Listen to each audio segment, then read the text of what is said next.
This is the Mahabharata podcast, episode 2, The Origins. The epic begins as follows. The bard Ugrasravas, the son of Lomarshana, singer of ancient lore, once came into the Janamejaya forest, where the seers of strict vows were sitting together at the 12-year rite of Shanaka.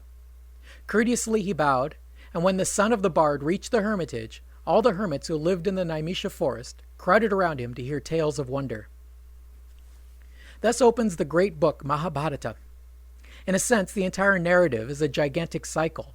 The story actually begins at the end of the tale. In this opening scene, it is many years after the great war at Kurukshetra. All the heroes in the story are long dead, and the ruling king is the great-grandson of the famous Pandava Arjun. The setting for this opening scene is in a forest gathering of holy men who are visited by the storyteller Ugrasravas. These hermits had been busy with the 12-year ritual and must have been hungry for news, so they asked the storyteller where he's been.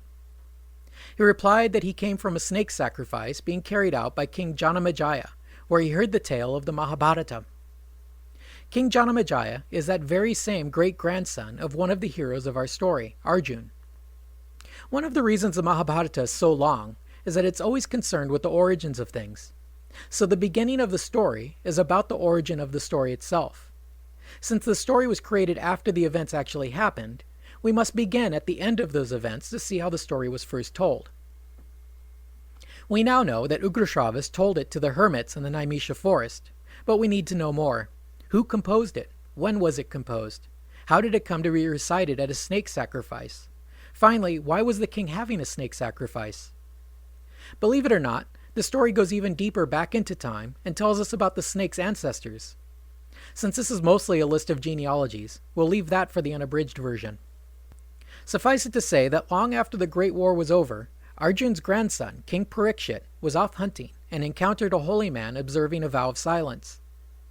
Parikshit was annoyed that this hermit would not speak to him, so he perversely laid a dead snake across the hermit's shoulders.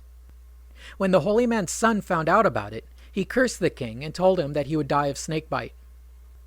To be cursed by a holy man is no small thing, so King Parikshit obsessed about snakes, killing them when he could and always keeping them away. The king of the snakes, named Takshaka, set out to fulfill the curse and disguised himself as a worm and an apple, which was offered to the king. The king made a joke of the worm and offered it his neck to bite, and the worm wasted no time in turning back into a snake and killing the king. Thus Parikshit's son, Janamejaya, had a grudge against snakes. Eventually, Janamejaya arranges for a great snake roundup and has them thrown into a fire. It was during these festivities that our storyteller Ugrasravas hears the complete telling of the Mahabharata in the presence of its composer, the great sage Vyasa himself. If this seems complicated right now, don't worry about it. This story is just one big loop, so we'll revisit this opening scene when we get to the end of the story.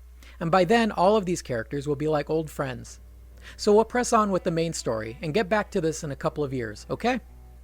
In the next episode, the famous sage Vyasa will have his student Vaisampayana begin the telling of the Mahabharata.